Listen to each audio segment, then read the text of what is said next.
Hi everyone, my name is Jen Malik. I am a partner manager at commercetools. Thank you all for taking time to join our webinar today on 8 signs commercetools is right for your client.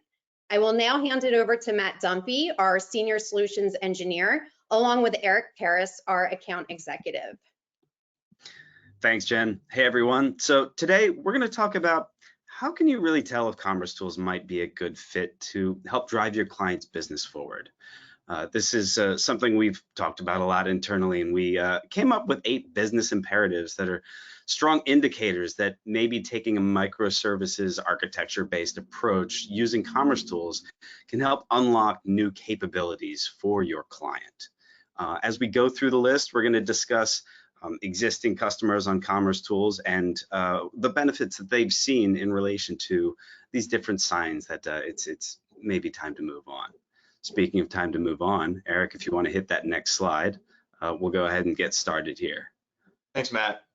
So my name is Eric Paris. I'm an account executive here on the commercial team, and I'll be kind of driving through this and narrating. Wanted to phrase some questions to you so we can feature some of our clients. Specifically here, wanted to talk about how we help our clients create a differentiated customer experience. Matt, can you speak a little bit about B&O specifically and how we help them?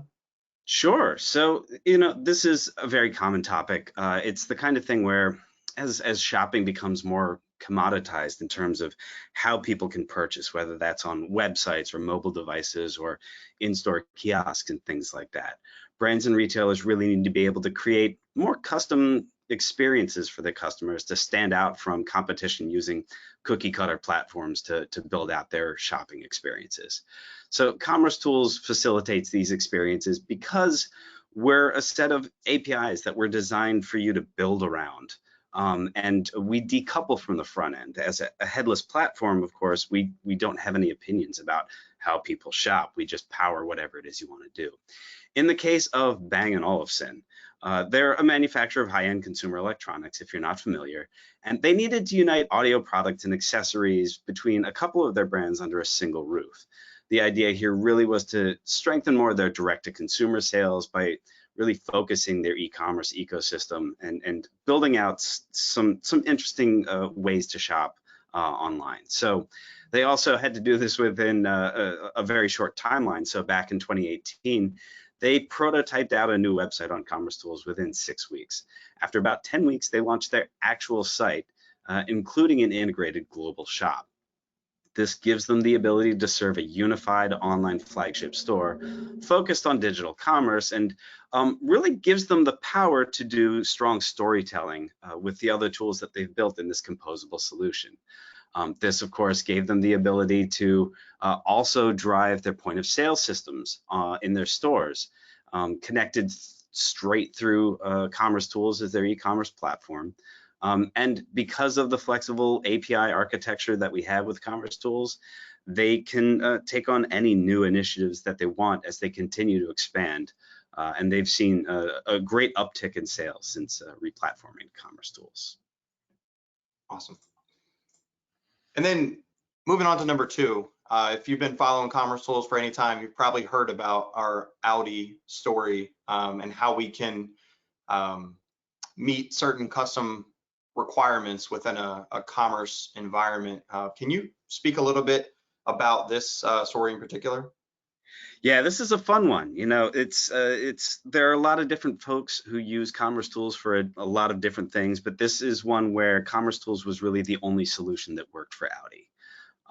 This is, of course, a German manufacturer that makes cars, and one of their flagship cars is the e-tron. This is something that you can actually upgrade your car from the dashboard. And the way that they're able to do this is through building out with their own interface connections to commercetools to drive those purchases in car. They were in a position before this where their technical capabilities just couldn't keep up with their business requirements. So building out on commercetools really gave them the ability not only to do really interesting things like shopping from the dashboard, but also it allowed them to more easily move information into our product information management tool to drive other experiences around sales, web shops, and point of sale. By utilizing our software, the customers of Audi can buy and activate new functions in their car and use on-demand capabilities of digital functions that are continuing to be rolled out across the world. This is important not just for these edge cases like Audi and the e-tron, but consumer behavior continues to change, and the way that you shop is going to go beyond just a store for a brand on a website. You need to go to where shoppers are buying and meet them there. And commercetools, by being a headless API first platform, gives you the flexibility you need to build whatever it is you want to help people find what they need to buy. Definitely. Yeah, I think in-car in-car dashboard is the definition of multi-channel, multi-device. So that's awesome. Right. Moving on to number 3, simplifying omnichannel. How does a microservices-based architecture make it easier to sell across multiple channels? Yeah, you know, with traditional platforms, when you've got a storefront that's tightly coupled with your back end, spinning up new channels can be unnecessarily complex.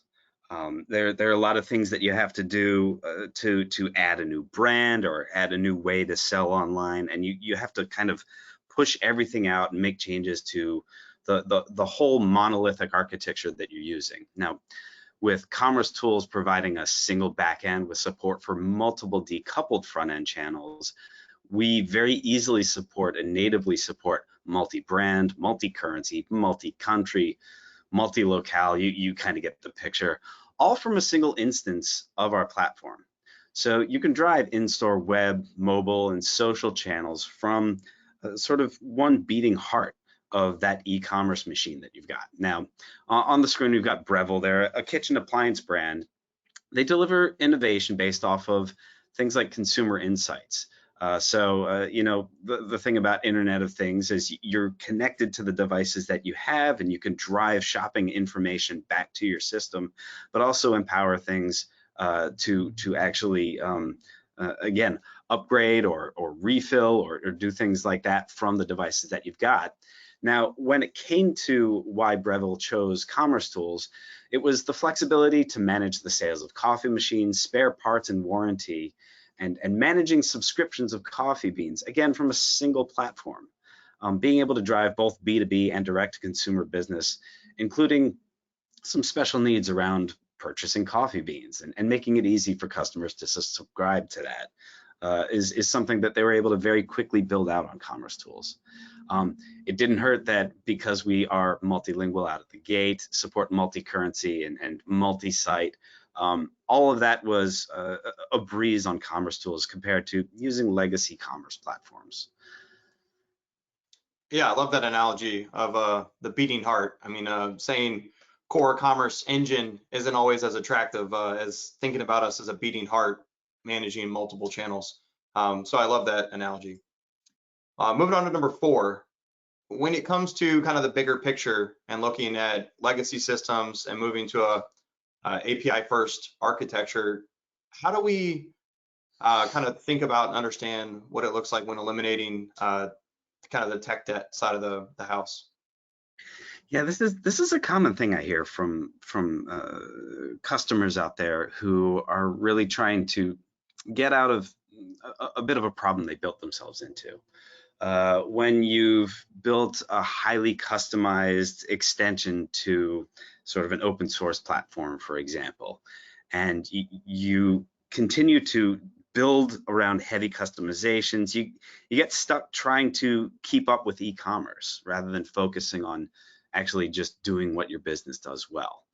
Code lockdowns end up being required before your busy season so that nothing rocky happens during the big sale.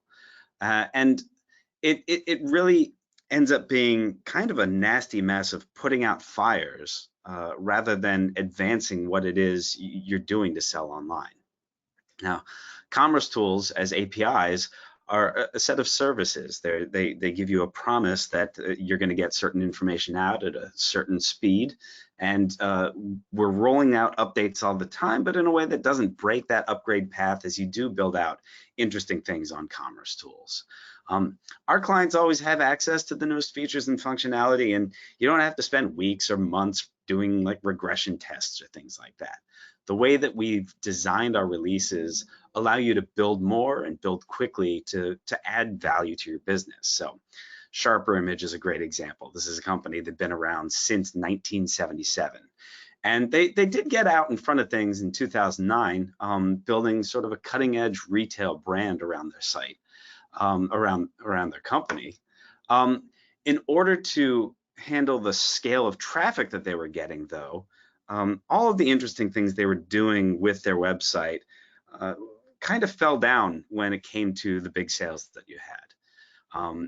So rather than dedicate themselves to becoming a DevOps shop and solving problems that are already solved out there, they were able to use the flexibility of headless commerce to tie in what it is they've built, lean on things like our highly performant cart and checkout, and then go ahead and launch a new Sharper Image website that handles the holiday shopping rush without downtime, increases their release cycles from weeks, and they can choose any third-party vendor they want to work without restrictions that they had on their previous platform. Definitely. And I think it can't be overlooked that due to our modular nature, you can pick and choose to call on pieces or parts of our platform, which make it really easy. It makes it really easy to move forward rather than being tied to some kind of custom code that you've built and you're locked into from a technical debt perspective. So moving forward, you kind of mentioned buy versus build.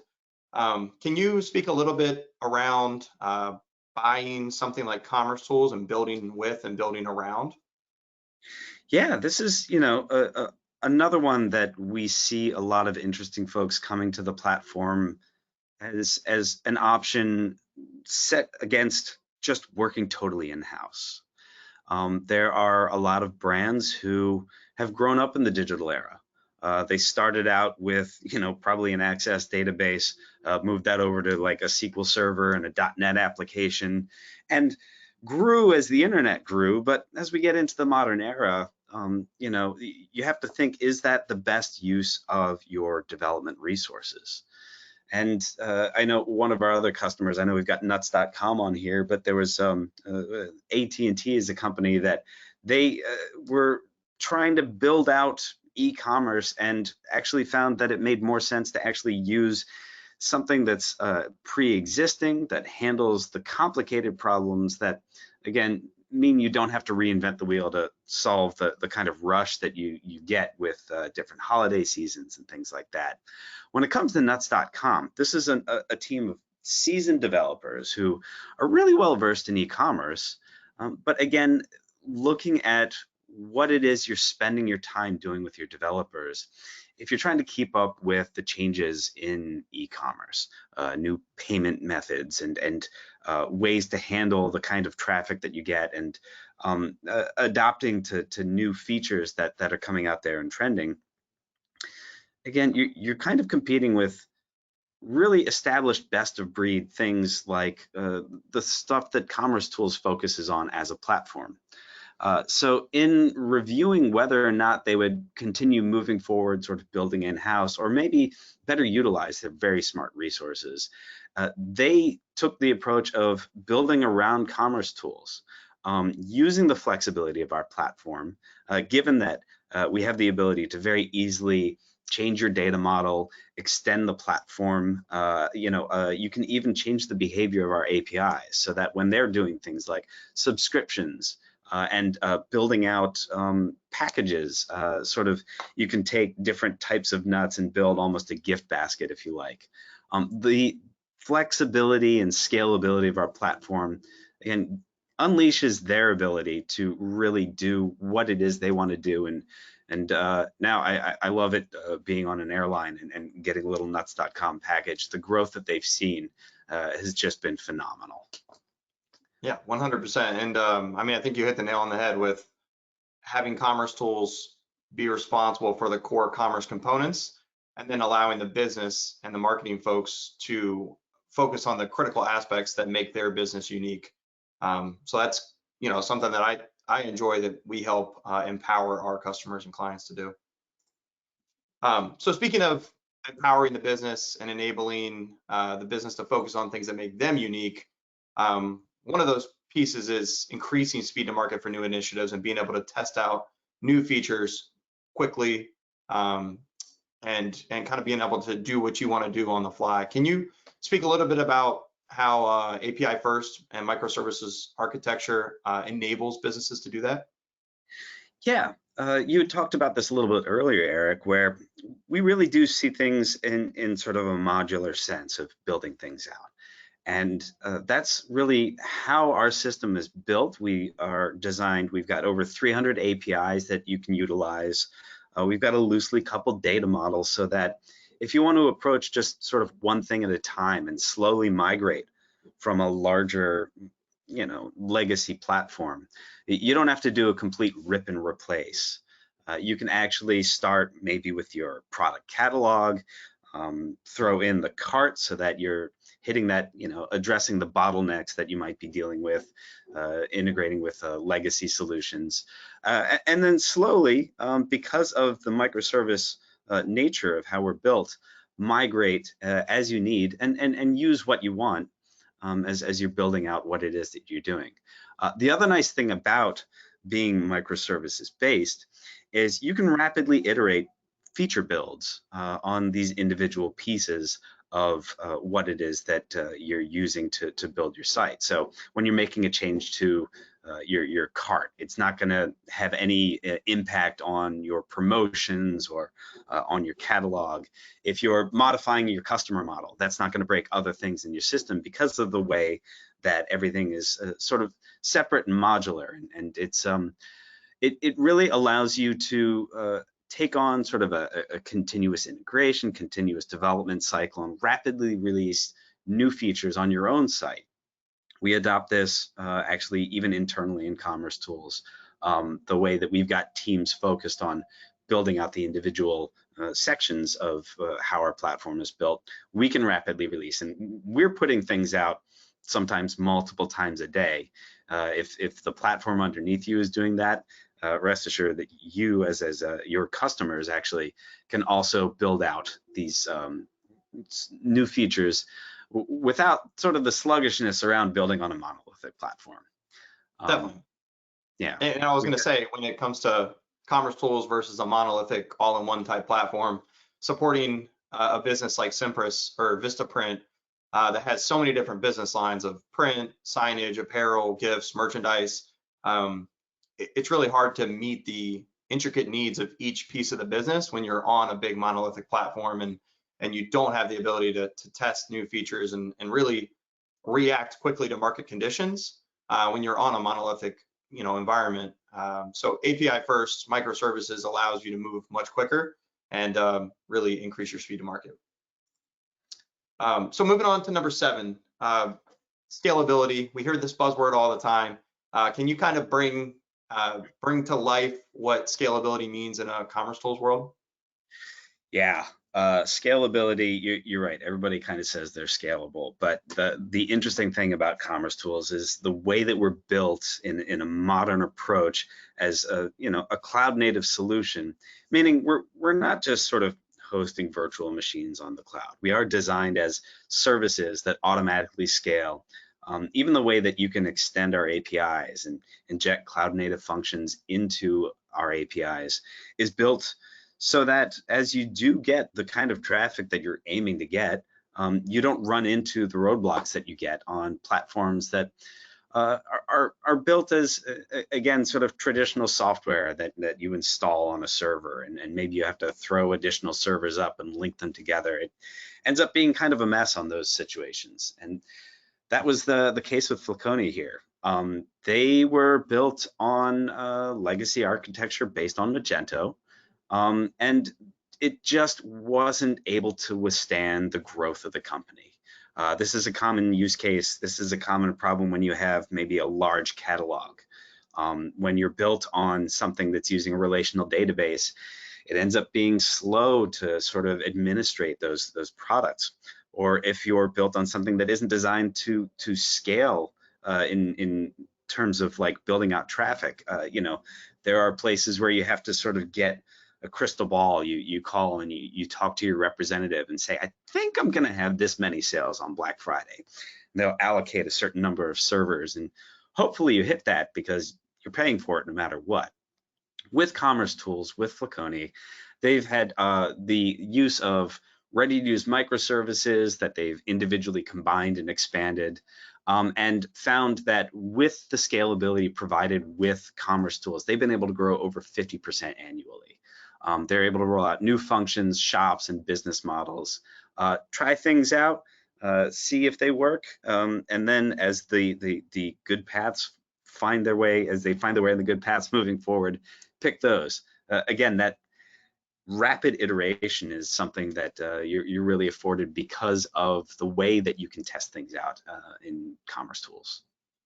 Awesome. Yeah, I mean, it sounds like auto scaling APIs allow not only customers to see success with large catalogs, but also complex and customization around product modeling and pricing models as well. So wrapping things up, number 8, reducing operational expenses. Can you kind of paint a picture around what it looks like from an expense standpoint in like a best of breed mock architecture? Sure. So this is an interesting topic that, I mean, it comes up anytime you're looking at what it is you're building out. And there are a lot of, you know, rumors out there that because you can kind of do anything you want, and there's a whole wide world out there of what you can build, that you can get runaway costs building on sort of a headless API first architecture. But what we've actually seen with our customers, such as the Sailing Group here, is that building out in a mock architecture actually reduces costs. You know, rather than having somebody constantly tuning your database, you know, DBAs get expensive. Or like I mentioned before, having to add CPUs or adding memory or spinning up virtual machines. In sort of traditional commerce platforms, these are common headaches that they just weren't built for the scale of commerce that we're at here as we're in sort of the first quarter of the 21st century now. It's only going to get worse. So when Sailing Group replaced their monolithic platform, they implemented commercetools, focusing on delivering modern UX and having a mobile-first mindset, working with like Magnolia as a headless CMS, building on our microservices and APIs. Their time to market for the new web shops was brought down to a 2-month lead time. They actually lowered their operation costs by 75%, moving away from a traditional monolithic architecture. This actually enabled each brand to customize their online shop and content while still working under the same technology stack. Again, as you know, kind of a broken record here, but the release cycles increased from once every other week to multiple times a day. In fact, we've got a quote, and you can see this on the website, from one of their senior managers, where they said, and I'll read the quote. I'm not usually someone who reads, but not reads in a presentation anyway. But we've lowered our operations costs, reduced our time to market, and made it easier to recruit talented employees, and vastly improved our mobile experience. I mean, it's great hearing our customers talk about that, because it makes my job as a solutions engineer easier. The proof's in the pudding. I know we kind of blasted through these. I'm terrible at reading the chat here. When you're submitting questions, rest assured that we'll follow up. I know we've got a lot of things that we're talking about here that probably have your gears turning. As you have questions, send them to us. We'll be sure to follow up with you as we get a chance to. Definitely. And in wrapping things up, Matt, I think it is important to call out from an operational expense standpoint, when you're looking at a big all-in-one or monolithic type platform, and the cost to maintain, build, and operate compared to a best of breed architecture, even if it's not much, even if the costs are, you know, different, what you can look at, or if the costs are come out somewhat similar, what you can look at is if you're getting best of breed by being able to choose the best pieces that fit your business. So even if the difference is only marginal, the results or the value is in actually being able to go best of breed. So I think that can't be overlooked when you're looking at reducing overall operational expenses. Yeah, and just to riff on that a little bit, it's also important. We're all here in tech, right? As you're looking at whether or not your customers are a good fit for commercetools, also look at the opportunity to give your tech leads and your developers the chance to work on something interesting and exciting rather than working on old .NET code or an old PHP code base. Because commercetools is built in the APIs, we're language agnostic. You can work in the latest technology, work in what you're comfortable with. It really allows you to move quicker. And again, that allows you to do more interesting things rather than just kind of putting out tech fires all the time. That's just something I've observed in my time here, and something in my past as a developer. I know it's never fun to get stuck on old technology. Agreed. Well, Matt and Eric, thank you so much for walking us through these signs and sharing examples of how we have helped clients. To all the partners attending this webinar, if any of these client examples are familiar to you, please join our Partner Possibility program and connect with our partner team. Thank you everyone for your time. We appreciate it. Thanks so much, everyone. Thanks.